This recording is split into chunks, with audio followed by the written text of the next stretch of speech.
podcast, and I'm your host Harshita. And I think rather than introducing me, the guest to you, I think she is the perfect person to introduce herself. Let's start the episode right.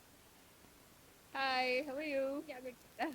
Hi guys, I am Ishita. I'm the founder of Arizu. We are India's first personalized aromatherapy self-care brand. I also am a self-love guide. I work with a lot of women in helping them build confidence and realize their full potential in life. And yes, I have a degree in engineering. I am an MBA, worked in the corporate world and then switched to entrepreneurship. If that is what you would be interested in the background. Yes, that's me it is.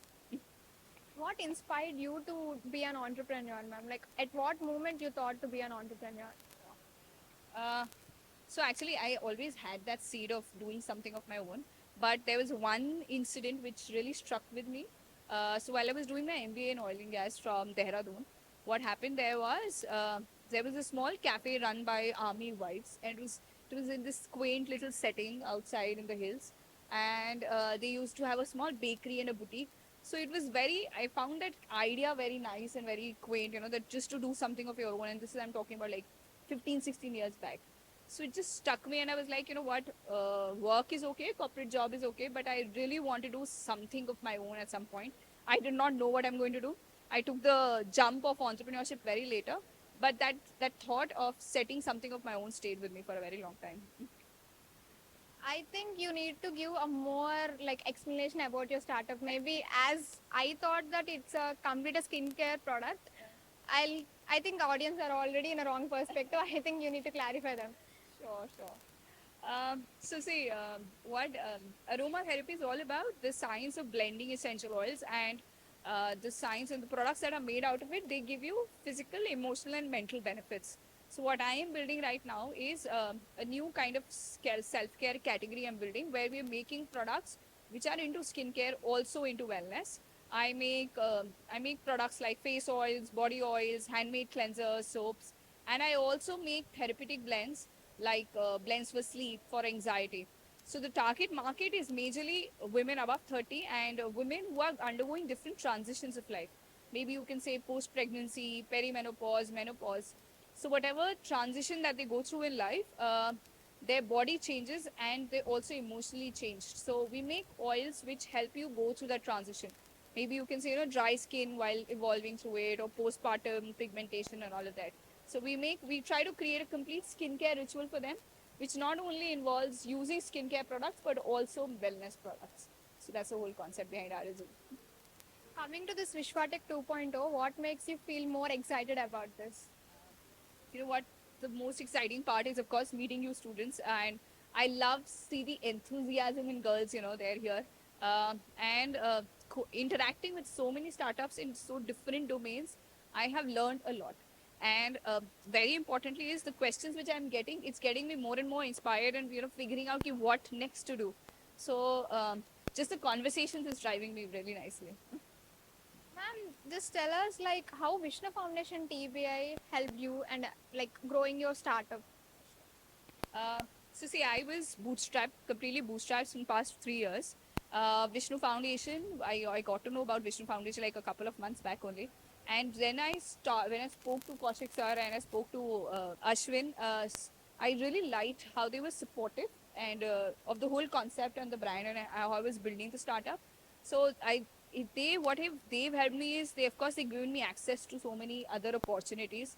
They helped me get here and meet so many people in different aspects. So I love the fact, for a woman entrepreneur or generally as a woman, we always like, women are supporting men and men are not supporting us. I love the fact that Vishnu Foundation is supporting females in such a holistic way. And it has helped my brand get visibility on very different aspects, which wasn't the case before. So the past 3 months has been an amazing journey and jump to the brand visibility as such. Ma'am, what do you say? Like everybody is going to say like networking is very important and mentorship is important. Yeah. What your perspective, how much it leads to the growth of the startup? Uh, See, I understand, networking is very important and, of course, mentor. But eventually, for the growth of a startup, you have to go on the ground and work. Uh, you know what, you have to be determined, you have to be passionate, and you have to be at it. Uh, what helps through networking and mentorship is that it helps to, at least mentorship helps to put a structure into what you're doing. You have an accountability partner. That person is going to question you, otherwise you'll be a lost soul. So that ways it's very very good. For me, I always say, until unless you have passion, determination and perseverance, you'll not go anywhere. You can network as much, you can ask for how many mentors, but you have to have belief in yourself to see it through. If you wanted to give a suggestion for your younger self, what would it be? For my younger self, I would say, go out there and ask questions and ask for help. I was a very conscious person. I was a very introverted and, a very conscious person, and to go out and ask people help or questions. I've not done that initially very much. And I was low on confidence that I will be able to see it through. I think I would go out and tell myself, just go out, ask for help. Ask 10 people, 2 would definitely respond and give you, what you're looking for.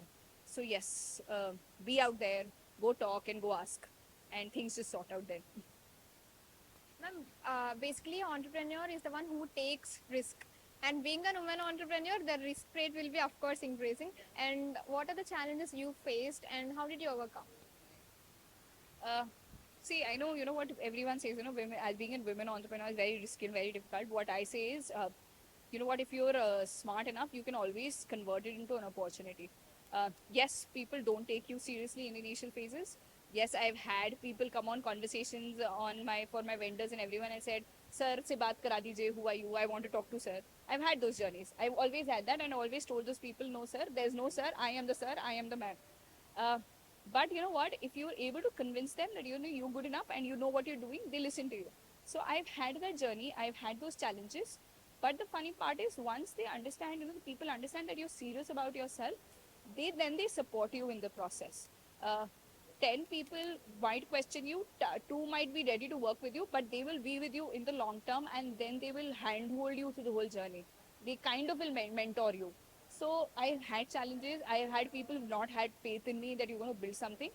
But at the same time, I've had a lot of supporters. So you know what? Um, this is the right time to become an female entrepreneur, because you have such an emotional, very great ecosystem building up around female entrepreneurs. You should take advantage of it as much as you can in the initial stages, I would say. Yeah, ma'am. And the one last thing, if you wanted to give a single name or a movie title to your entire startup journey, what would it be? I can't say a movie journey, but I would say hustle. That's what it's been throughout till now. So yeah, hustle is the word for it. If you wanted to thank someone in this podcast, right from your journey, who would it be?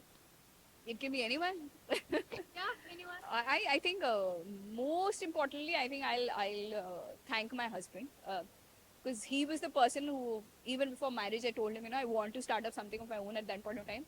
No one else believed in that idea, the concept. It was like a tiny seed in my head. He said, let's think about it, we'll look at it. And I think I am here because he always supported me through the whole journey. He was the one who started it off, and he's helping me see it through. So yeah.